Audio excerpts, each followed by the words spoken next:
हम थोड़ा सा क्विक रिवीजन करते हैं बाकी जो पीछे लेक्चर चले हुए हैं, तो उसमें आपको कुछ चीज़ें आपको फिर से एक बार रिवाइज करते हैं हमने।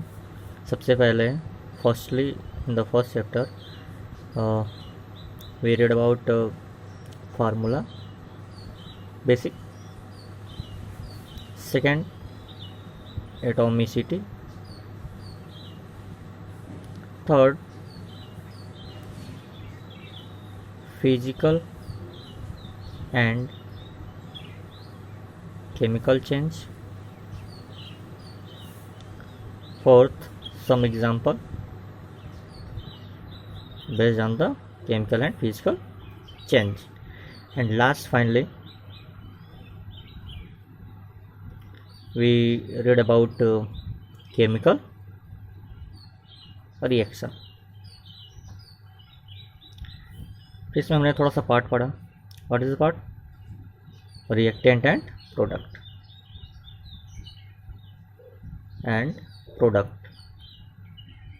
okay, and some example based on the chemical reaction, some example based on the chemical reaction। then you know that आप ये भी जानते हो कुछ एग्जांपल, जिसमें से सबसे एक मैंने बोला कि आपको लैब में बेसिकली करवाया जाएगा, आपको मैग्नीशियम मिलेगा, और मैग्नीशियम को जब आप मैग्नीशियम का कंबस्टन करो यानी आप बर्न करोगे, ठीक है, तो कंबस्टन करने पे आपको देखने को मिलता है कि एक पाउडर मिलता है मैग्नीशियम ऑक्साइड, और साथ में आपको बहुत सारा हीट निकलने यानी कि लाइट निकलती है, ठीक है। तो मैं ये नहीं कहूँगा वो लाइट नहीं, जैसे आप वेल्डिंग करते हो उसकी बात हो रही है, ये कोई प्रोडक्ट नहीं है, ठीक है। मैग्नीशियम ऑक्साइड एक वाइट कलर का पाउडर होता है सॉलिड में, ठीक है। तो ये चीज़ें याद रखिएगा। बेसिकली क्या है, इसमें कुछ नहीं है, आपको एक मैग्नीशियम रिबन दिया जाता है। मैग्नीशियम रिबन को आपको क्या करना पड़ता है, आपको इसको होल्ड करके आपको स्प्रिट लैंप या जैसे भी हो आप इसको क्या करेंगे, बर्न करेंगे। क्लियर है? इसको बर्न करने के बाद काफ़ी अधिक मात्रा में आपको लाइट निकलेगी, ठीक है। तो ये चीज़ें आप याद रखिएगा। बाकी लास्ट में जब ये बर्न होता है तो बर्न होने से छोटे छोटे पाउडर के रूप में आपको एक दिखेंगे, इसी को हम बोलते हैं मैग्नीशियम ऑक्साइड। तो मेरे कहने का मतलब ये है कि जो पीछे 2-3 लेक्चर हमने आपको वीडियोज़ में अपलोड किया था, उसमें आपको फार्मूला देखने को मिला है, एटॉमिसिटी देखने को मिला है, फिजिकल और केमिकल चेंज देखने को मिला है, कुछ एग्जांपल्स पढ़े हम उसके बेस्ड, फिर हमने केमिकल रिएक्शंस पढ़े, हमने रिएक्टेंट और प्रोडक्ट के बारे में जाना, हमने कुछ एग्जांपल जाना based on the chemical reaction के बेस में कुछ एग्जांपल जाना। जैसे कि एग्जांपल में मैग्नीशियम को हमने कंबस्टन किया तो हमको मैग्नीशियम ऑक्साइड मिला, आपने इसको बर्न किया, बर्न करने के बाद आपको जो पाउडर मिला वो पाउडर क्या है, मैग्नीशियम ऑक्साइड। इसमें एक बेसिक क्वेश्चन था कि हम बर्न करने से पहले मैग्नीशियम रिबन को क्यों क्लियर करते हैं, and you know that because of the magnesium oxide, ठीक है। क्योंकि मैग्नीशियम ऑक्साइड एक लेयर होता है जिसको हम लोग रिमूव करने के लिए सैंड पेपर के थ्रू, ठीक है, उसको हटा देते हैं। देन आपको जानते हो जब तक आप लेयर रिमूव नहीं करोगे तो फिर आपको ये भी पता है कि वो कम्प्लीटली बर्न होगा नहीं, ठीक है। अब हम चलते हैं इसके आगे पॉइंट पे। इसके आगे क्या क्या पॉइंट था, तो हमने पिछले लेक्चर में रिएक्टेंट प्रोडक्ट ख़त्म किया, फिर हमारे जो बेसिक टर्म आए वो हमारे लिए हैं आपके लिए बेटा character. What is this? Characteristics of the chemical equation, sorry chemical reaction. आपको इस बात पे ध्यान देना है कि हम कैसे किसी रिएक्शन को पहचानते हैं, ठीक है। हमें कैसे पता चलेगा कि यहाँ इस एक्टिविटी में यहाँ केमिकल रिएक्शन हुआ है, कुछ तो कैरेक्टर निकलना चाहिए, कुछ तो ट्रेट निकल के आना चाहिए, हाँ यहाँ ये चीज़ हुआ है, ठीक है। जैसे आप छोटे बच्चे होते हैं, या तो ये दादी जी को पढ़ा है, ये दादाजी को पढ़ा है, कैसे कुछ तो देखते हो कैरेक्टर ना, ठीक है। सेम चीज़ एज इट यहाँ पे भी हम डिसाइड किस बेस पे करेंगे कि यहाँ पे कुछ ऐसे पॉइंट आउट आपको रखने पड़ेंगे जिससे आपको वहाँ देखने को मिलेगा किसी केमिकल रिएक्शन में कुछ ना कुछ तो होगा। हम 5 पॉइंट आउट करेंगे, ठीक है। सबसे पहले हम लोग पॉइंट आउट करते हैं आपके लिए इवोल्यूशन ऑफ गैस। पहले तो हम बताते हैं आपको हम पढ़ क्या रहे हैं, हम पढ़ रहे हैं बेटा कैरेक्टरिस्टिक्स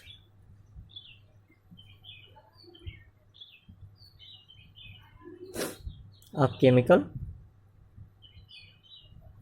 रिएक्शन।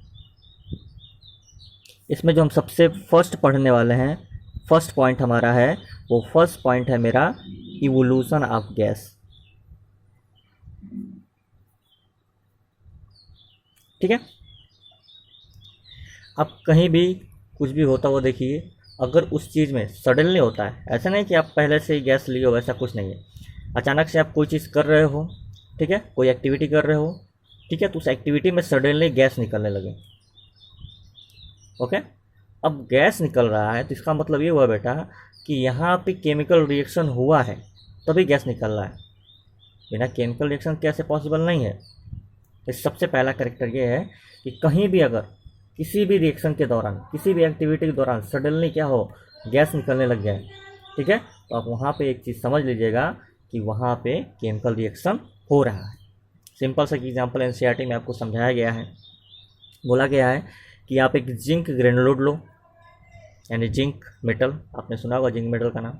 उस जिंक मेटल को आप क्या करो, डाइल्यूट HCl में, यानी कि हाइड्रोक्लोरिक एसिड ले लो, उसमें मिक्स कर दो, उसमें डाल दो। डालने के बाद आपको क्या देखने को मिलेगा कि फर्स्टली तो आपका जो, जैसे ही आप इसको डालोगे तो जिस आप बीकर में रखोगे वो बीकर थोड़ा सा हीट हो जाएगा, गर्म होने लगेगा।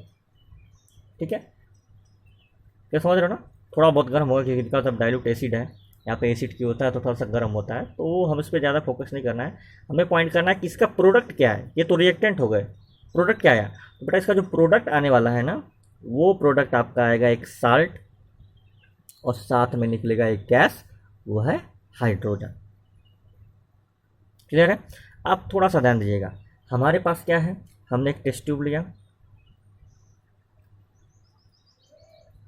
ठीक है, इस टेस्ट ट्यूब में मैंने क्या किया, HCl रख दिया है, ठीक है, और मैंने एक इस थ्रेड के थ्रू क्या किया, इसमें जिंक ग्रेनुलेट डाल दिया। ठीक है, सडनली हमको कुछ देर बाद देखने को मिल रहा है कि इसमें से आपको गैसेस नज़र आएंगी। क्या निकलती हुई, गैसेस निकलती हुई नज़र आएंगी। ठीक है, ये आपको दिखेगा नहीं, आपको उसको पता लगाना पड़ेगा। कैसे पता लगाएंगे, हमें पता लगाने के लिए देखिए बेसिकली क्या होता है, हर चीज़ को, हर गैस को हमें टेस्ट करने के लिए कुछ अलग अलग मेथड्स होते हैं। तो यहाँ पे मैंने कहा ना कि जैसे हमने जिंक को, ये वाला बेटा जो है ये जिंक है, और जो लिक्विड है वो बेटा HCl है, आपका एसिड। ठीक है, तो ये जो गैस निकल रहा है ये कौन सा गैस है, कैसे पता करेंगे, ये भी जानना है। लेकिन गैस तो रिमूव निकल तो रहा है ना, ठीक है, इसको भी देखना पड़ेगा। ठीक है, तो एक टेस्ट करते हैं। टेस्ट कौन सा करते हैं, हमारे पास उस टेस्ट का नाम है बेटा पॉप टेस्ट। क्या है, पॉप टेस्ट। ये क्या होता है, तो सिंपल सा है, आप घर पे जब किसी बॉटल का ढक्कन खोलते हो तो जो आवाज़ आती है वो पॉप साउंड है। ठीक है, आप मैजिक कैंडल जलते हुए देखते हो, ठीक है, तो मैजिक कैंडल जलते वक्त जो साउंड निकलता है, प्रोड्यूस होता है, वो आपका पॉप साउंड है। क्लियर है ना। तो मेरा कहने का मतलब ये है कि आपको हाइड्रोजन गैस का, किसकी बात हो रही है, हाइड्रोजन गैस का टेस्ट करने के लिए आपको पॉप टेस्ट करना पड़ेगा। पॉप टेस्ट क्या होता है सर, कैसे करेंगे, तो कुछ नहीं, आप जहाँ पे ये गैस निकल रहा है, ठीक है, इस गैस के पास एक सिंपल सा मैच स्टिक उठाइए, उसको बर्न कीजिए और इसको इसके पास क्लोज में ले जाइए। जैसे इसके क्लोज आएगा, ठीक है, तो जैसे कि मैजिक कैंडल जलते वक्त साउंड प्रोड्यूस होती है, कैप खोलते वक्त जैसे साउंड प्रोड्यूस, सेम वैसे साउंड प्रोड्यूस होगा। इसका मतलब वो कौन सा गैस है, हाइड्रोजन गैस है। क्या करने पे, एक मैच स्टिक लीजिएगा, माचिस की तीली, उसको जलाइएगा और जला के इसके पास, यानी कि टेस्ट ट्यूब के पास लेके जाइएगा। ठीक है, तो जैसे ही गैस उस फ्लेम से टकराएगा तो एक पॉप साउंड प्रोड्यूस करेगा, एक खुलने जैसे कैप खुलता है, ठीक है, जैसे मैजिक कैंडल जलती है उस टाइप में। मतलब यहाँ पे जो गैस है वो हाइड्रोजन गैस है। तो आपको एक बात और पता चल गया कि हाइड्रोजन गैस को टेस्ट करने के लिए क्या करना पड़ता है, हमें पॉप टेस्ट करना पड़ता है। Okay, and now we discuss about the कि जहाँ इवोल्यूशन गैस हो रहा है, ठीक है, वहाँ पे हमें यह पता चल जाता है कि यहाँ पे केमिकल रिएक्शन हो रहे हैं। ठीक है, मैं नहीं कहूँगा एक ही एग्जांपल समझाना है, इसमें बहुत सारे एग्जांपल आपको मिलेंगे। ठीक है, मैं एक एग्जांपल और आगे आप जब इसको पढ़ते जाओगे, जब आप टाइप ऑफ रिएक्शन पढ़ोगे तो वहाँ पे भी आपको बहुत सारे देखने को मिलेंगे जहाँ पे आपको सडनली प्रोडक्ट में गैस निकलते नजर आएंगे, यानी वहाँ पे केमिकल रिएक्शन आपको देखने को मिलेगा। ठीक है, मैं एक एग्जांपल और इसका ले लेता हूँ कि जहाँ पे आपको जहाँ पे आपको देखने को मिलेगा कि यहाँ पे भी गैस प्रोड्यूस हो रहा है। ठीक है, मैंने क्या किया, मैंने कैल्शियम कार्बोनेट लिया, ठीक है, और उस कैल्शियम कार्बोनेट को मैंने हीट किया। ठीक है, अब हीट करने का मतलब है कि मैं ऐसे सडनली हीट नहीं करूँगा, क्योंकि यहाँ पे भी कुछ ना कुछ हमें चाहिए। ठीक है, मैं एक एग्जांपल सिंपल से लेता हूँ। मैंने क्या लिया बेटा, कैल्शियम कार्बोनेट, और फार्मूला आपको याद होना चाहिए, मैंने पहले भी बोला था। ठीक है, उस कैल्शियम कार्बोनेट को मैंने रिएक्ट किया। रिएक्ट करने का मतलब मैंने किसी साथ मिलाया क्या, मैं यहाँ पे HCl ले लेता हूँ, HCl के साथ रिएक्ट किया। जैसे मैंने HCl के साथ रिएक्ट किया डाइल्यूट, फिर सडनली हमको क्या देखने को मिल रहा है प्रोडक्ट में, कि हमें कार्बन डाइऑक्साइड गैस इवॉल्व हुआ। मैं आपको बताता हूँ उसमें क्या क्या प्रोडक्ट बनता है वो भी देख लो। एक तो प्रोडक्ट आपका बन जाएगा कैल्शियम क्लोराइड, सेकेंड आपका प्रोडक्ट बनेगा वाटर, और जो थर्ड प्रोडक्ट होगा वो आपका गैस यानी कि कार्बन डाइऑक्साइड। ठीक है, मैं भी इसका भी टेस्ट डालता हूँ। सर जैसे आपने कहा कि हाइड्रोजन गैस को टेस्ट करने के लिए हमने पॉप टेस्ट करना पड़ता है, तो कार्बन डाइऑक्साइड को कैसे टेस्ट करेंगे वो भी तो हमें पता होना चाहिए। ठीक है, तो बेटा ये भी सिंपल सा तरीका, आप क्लास 6 या क्लास 7 में इस चीज़ को पढ़े होगे कि how to test the carbon dioxide gas.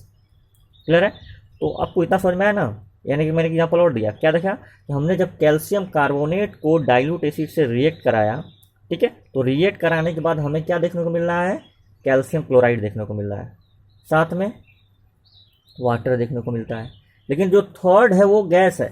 यहाँ पे भी क्या इससे पहले गैस था बेटा, देखो रिएक्टेंट में कहीं गैस है, कहीं गैस नहीं ना है, लेकिन सडनली आपको क्या देखने को मिल रहा है, गैस रिमूव हो रहा है, गैस रिलीज हो रहा है, इवॉल्व हो रहा है। इसका मतलब ये है कि हमें ये चीज़ पता चल गया कि जहाँ भी इवोल्यूशन ऑफ गैस होगा वहाँ केमिकल रिएक्शन होता है। अभी बहुत से एग्जाम्पल है बेटा, आप जब अपने बुक की रीडिंग करोगे तो आपको समझ में आएगी।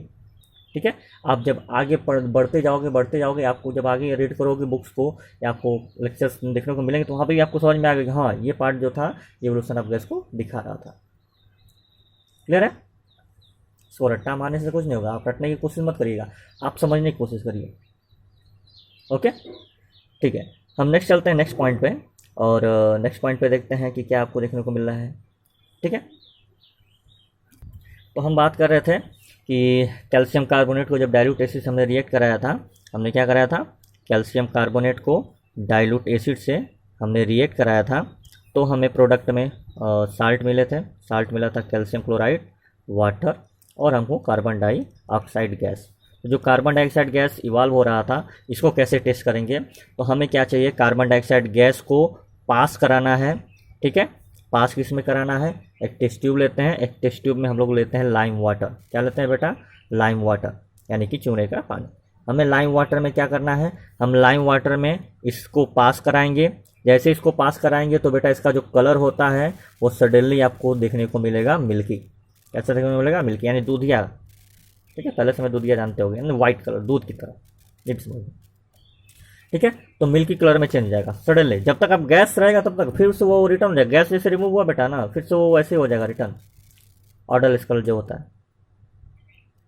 क्लियर है, मतलब कोई कलर नहीं। लेकिन जैसे ही इसमें पास कराओगे लाइम वाटर में, तो लाइम वाटर में आपको कार्बन डाइऑक्साइड का जो कलर हो जाएगा वो मिल्की हो जाएगा, दूधिया रंग का हो जाएगा, यानी ये भी एक टेस्ट हुआ। ठीक है, आपको याद होगा क्लास 6 में आप ब्रीदिंग सिस्टम पढ़े होंगे। ब्रीदिंग सिस्टम में जब आपको रिस्पायरेशन के प्रोसेस बताए जाते होंगे, तो हमको वहाँ टेस्ट करने के लिए बोला जाता होगा कि आप एक प्रोजेक्ट बनाइए, उस प्रोजेक्ट में आपको जब आप ऑक्सीजन एक्सेप्ट करते हो तो आपको देखने को मिलता है कि एक सिस्टम में बैलून होता है, बैलून में वो फैल जाता है, स्प्रेड होता है, यानी बैलून फूल जाता है। ठीक है, सडनली जब आप रिलीज करते हो तो आपको जो बाहर निकल के आता है वो कार्बन डाइऑक्साइड आता है। तो आपको बोला गया था कि आप ऐसे टेस्ट कर सकते हो, तो क्लास 6 क्लास में था। ठीक है, आप पढ़े भी होगे, थोड़ा बहुत जानते भी होगे। ठीक है, तो कहने का मतलब आपको याद ना याद हो, लेकिन आप इन चीज़ों को थोड़ा सा फोकस किया करिए। ठीक है, बेसिक साइंस का मेथड ये बेटा कि आप चीज़ों को ना दिल से पढ़ोगे ना, ठीक है, आप उसको समझने की कोशिश करोगे ना, ठीक है, तो वो चीज़ें आपको लाइफ टाइम याद रहेंगी, आपके दिमाग से कोई नहीं रिमूव कर सकता है। ठीक है, तो बेसिक कॉन्सेप्ट यही है, आपको याद रखना है, क्या याद रखना है कि आपने जो चीज़ें पढ़ी हैं, ठीक है, उसको अच्छे से समझा है, उसको रटने की कोशिश नहीं किया, उसको लर्न करने की कोशिश नहीं किया, आपने सिर्फ क्या किया, उस चीज़ को समझा, उसका आप घर पे ट्राई किए। ठीक है, आप इस चीज़ को आप घर पे ट्राई कर सकते हो। ठीक है, आप ब्रीदिंग आउट करना और आप लाइम वाटर लेना, लाइम वाटर में जैसे ही आपका कार्बन डाइऑक्साइड गैस पास होगा, देखिएगा ना उसका कलर कैसा होगा। ठीक है, तो आप जस्ट ट्राई करते रहिएगा। ठीक है, तो यहाँ पे आपको देखने को मिल गया क्या चीज़, यहाँ केमिकल रिएक्शन हो रहा है। क्यों केमिकल रिएक्शन हो रहा है? क्योंकि यहाँ पे गैस इवॉल्व हो रहा है। ठीक है, नेक्स्ट वीडियो में हम लोग चलते हैं, नेक्स्ट पॉइंट पे चलते हैं। नेक्स्ट हमारा पॉइंट है बेटा, ठीक है, सेकेंड क्या कैरेक्टर है। तो जो सेकेंड कैरेक्टर है वो है हमारा चेंज इन कलर। क्लियर है? यानी कि सडनली आपको क्या देखने को मिल रहा है कि कलर में चेंजेज आ रहे हैं। इसके पहले कुछ कलर जैसा था वैसा था, लेकिन जैसे प्रोडक्ट हुआ, हमने रिएक्टेंट में कुछ चीज़ें मिक्स की, ठीक है, उनको रिएक्ट किया, ठीक है, तो सडनली हमको वहाँ पे कलर में चेंजेस देखने को मिले। ऐसी क्या कलर में चेंजेस देखने को मिले? ठीक है, जैसे एक सिंपल सा एग्जांपल है, मैं आपको ज़्यादा डीपली नहीं ले जाऊँगा। यहाँ पे एक सिंपल सा एग्जांपल, आप घर पे हल्दी लीजिएगा, ठीक है, और हल्दी में आप, ठीक है, आप हल्दी में और डिटर्जेंट का, ठीक है, सोल्यूशन है, लीजिएगा, उसको 1-2 बूंद डालिएगा, आपको कलर चेंजेस मिलेगा। कलर चेंज मिलेगा, आपको कैसा कलर मिलेगा? You know that, red colour. ठीक है, तो क्यों रेड हुआ? यहाँ कुछ ना कुछ तो हुआ होगा। ठीक है, वैसे तो एज हम लोग हल्दी को बेटा एज अ इंडिकेटर यूज करते हैं, नेचुरल इंडिकेटर। ठीक है, लेकिन उसकी तरह मेरे पास बहुत सारे एग्जांपल की लिस्ट बने हुए जहाँ पे आपको कलर के चेंजेस देखने को मिलते हैं। क्लियर है? कैसे कैसे एग्जांपल आपको देखने को मिलेंगे? ठीक है, आप सिंपल सा देख लो, आयरन रस्ट होता है ना, जब आयरन का रस्टिंग होता है, ठीक है, तो आपको क्या देखने को मिलता है? पहले जैसे आयरन होता है क्या वैसा रस्ट होता है उसका, जो जंग लग जाती है, जंग का कलर कैसा होता है देखते हो ना, सेम एज इट। बात समझ में आ रही है ना? यानी यहाँ पे केमिकल रिएक्शन हो रहा था, तभी तो कलर चेंज हुआ। कैसे केमिकल रिएक्शन आयरन में? आपने क्या किया, आयरन को आपने मॉइस्चर में छोड़ दिया। मॉइस्चर का मतलब होता है ऑक्सीजन एंड वाटर। जैसे ये मिला इसने प्रोडक्ट में, आपको Fe2O3, यानी इसी को बोलते हैं हम लोग और रस्टिंग ऑफ आयरन, यानी कि आयरन ऑक्साइड। जो लेयर छूट जाता है बेटा ना, जो निकलता है जंग की तरह, वही चीज़ क्या है? वही तुम्हारा आयरन ऑक्साइड है। मैं इसको और डीपली समझा रहा हूँ, बस एक सिंपल सा बता रहा हूँ आपके नेचुरल लाइफ से जुड़े हुए चीज़ों को।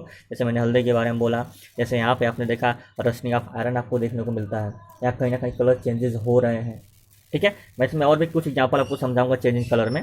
ठीक है, आपको एक चीज़ और देखने को मिलेगा, आपके इसको भी एक प्रैक्टिकल है जो आपको लैब में कराएंगे सर।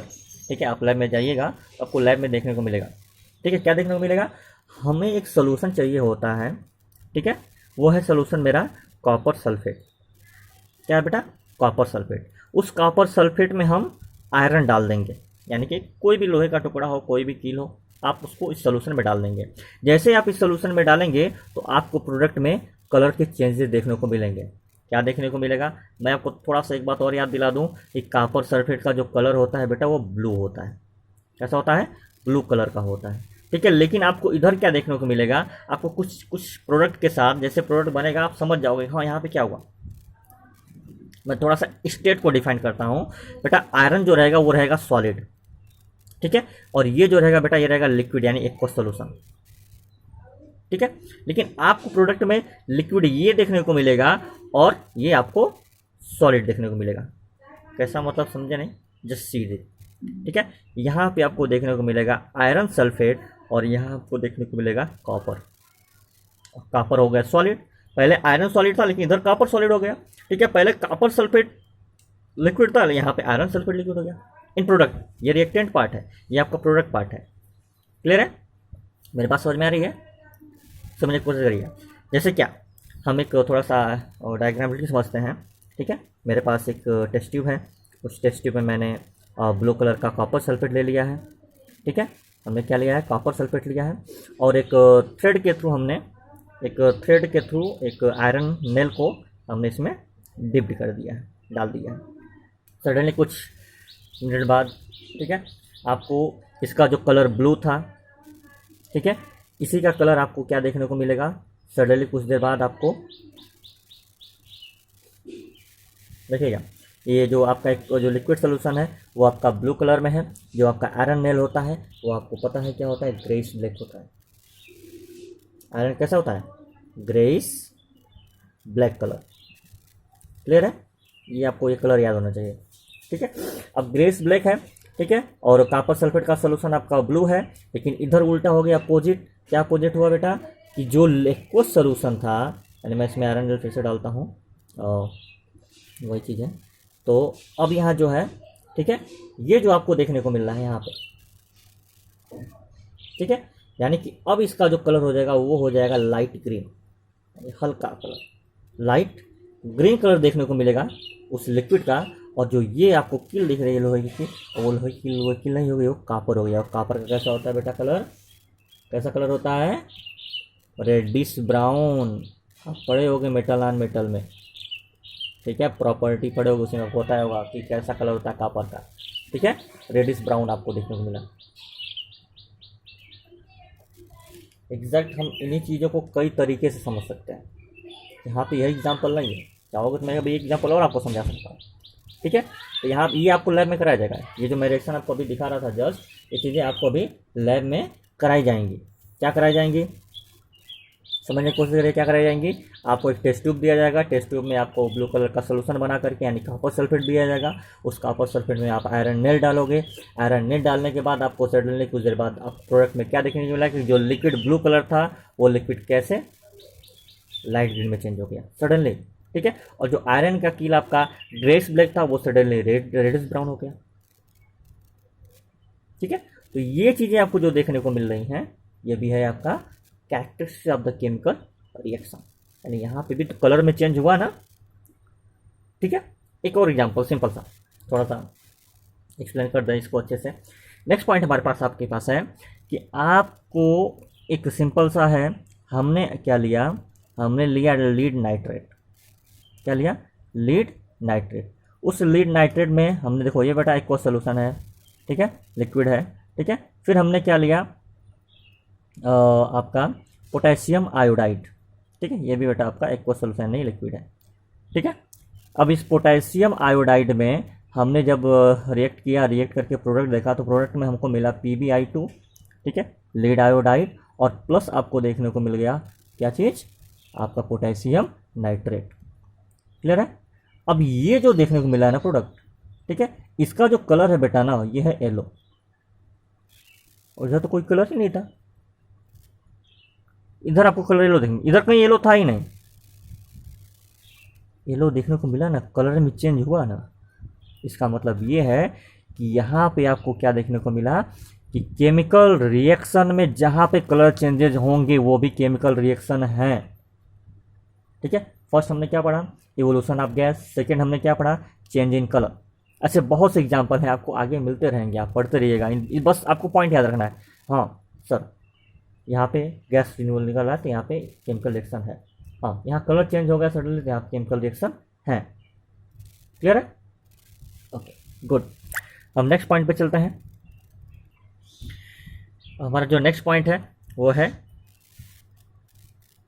चेंज इन स्टेट, यानी कि अवस्था में चेंज, यानी कि सॉलिड से लिक्विड, लिक्विड से गैस, ऐसे कुछ आपको देखने को मिलेंगे। ठीक है, तो इसमें कुछ ज़्यादा आपको सोचना नहीं, मैं आपको सिंपल सा एग्जांपल देता हूं। आपको याद है ना, हाइड्रोजन और ऑक्सीजन को मिक्स करने पे आपको याद है कि वाटर बनता है, you know that very well. ठीक है, तो जो बेटा हाइड्रोजन है ना वो गैस है, ऑक्सीजन है वो गैस है, और ये आपको क्या देखने को मिलेगा, लिक्विड। क्लियर है, ओके गुड। जैसे मेरा कार्बन लिया यानी कोक, अब कोयला जलाते हो ना बेटा, कोयले को बर्न करते हो, जब कोयला बर्न होता है तो बर्न होने के बाद आपको क्या देखने को मिलेगा, यानी कंबस्टन करने के बाद आपको क्या देखने को मिलेगा, कार्बन डाइऑक्साइड गैस। अब बताओ, कार्बन बेटा सॉलिड, ऑक्सीजन गैस, और यहाँ क्या आपको देखने को मिला, गैस। देख रहे हो ना, सॉलिड से गैस। और समझ में आ रही है ना। ऐसे आपको बहुत सारे एग्जाम्पल देखने, जैसे एग्जाम्पल हो लेते हैं हम लोग, पेट्रोल है ना, पेट्रोल जी, तो पेट्रोल का भी आपको बेसिक चीज़ें ना चाहिए। देखिए पेट्रोल है, अब आप पेट्रोल को क्या करेंगे, जैसे आप पेट्रोल को बर्न करेंगे, आपको पता है ना पेट्रोल लिक्विड होता है। ठीक है, और जैसे पेट्रोल का बर्न करते हो तो क्या होता है, कहाँ गया, गैस में रिलीज हो गया वो। और गैस में जाके क्या दिया वो, गैस में जाके क्या देता है बेटा, गैस में वो कार्बन डाइऑक्साइड देता है, गैस के बाद उसमें आपको वाटर देते हैं, ठीक है, और साथ में आपको अ लॉट ऑफ हीट मिलता है। आप पेट्रोल से क्या करते हो, पेट्रोल से बाइक चलती है आपकी, बाइक में क्या क्या होता है, आप देखते हो वो जो साइलेंसर पीछे लगा होता है उस साइड से आपको गैस रिलीज हो जाता है, मतलब कार्बन डाइऑक्साइड ना। यही बात मैं कह रहा हूँ आपको, ठीक है। तो कहा यहाँ आपको देखने मिला ना, हमने एक लिक्विड को बर्न किया, हमको क्या मिला है, गैस मिला है। लिक्विड लिक्विड क्या हो गया, गैस में चेंज हो गया, ठीक है। तो कहने का मतलब ये है, ये सब चेंज इन स्टेट की एग्जांपल हैं, जहाँ पे आप ये कह सकते हो कि यहाँ पे भी केमिकल रिएक्शन हो रहा है। अब ये मत कहना सर मैंने बर्फ को वाटर में चेंज किया, बेटा मैंने एक बात हमको ध्यान रखनी है, क्या ध्यान रखनी है कि वो केमिकल चेंज होना ज़रूरी है। सबसे पहला पॉइंट आपके लिए ये है कि केमिकल रिएक्शन तभी कहेंगे जब वहाँ पे सबसे पहले चीज़ कि वहाँ केमिकल चेंज हो रहा है।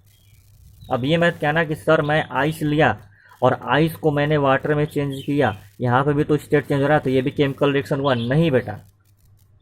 पहले यहाँ पे सबसे पहला पॉइंट ही रॉन्ग हो गया। क्या रॉन्ग हो गया, या केमिकल चेंज नहीं, ये फिजिकल चेंज है। तो हमें पहले ये देखना है कि फिजिकल चेंज ना हो कि केमिकल चेंज होना ज़रूरी है, और केमिकल चेंज के बाद हम चेक करेंगे क्या इसकी स्टेट में चेंज हो रहा है, then we can say that हाँ यहाँ केमिकल रिएक्शन है, ठीक है। अब बेटा फिजिकल चेंज को बोलोगे सर यहाँ पे तो कर है कि आप चेंज इन स्टेट, कैसे बेटा, कहाँ चेंज हो रहा है, ये तो टेम्परेचर चेंज ही है, ये फिर से आइस बन जाएगा। अब क्या पेट्रोल में कार्बन डाइऑक्साइड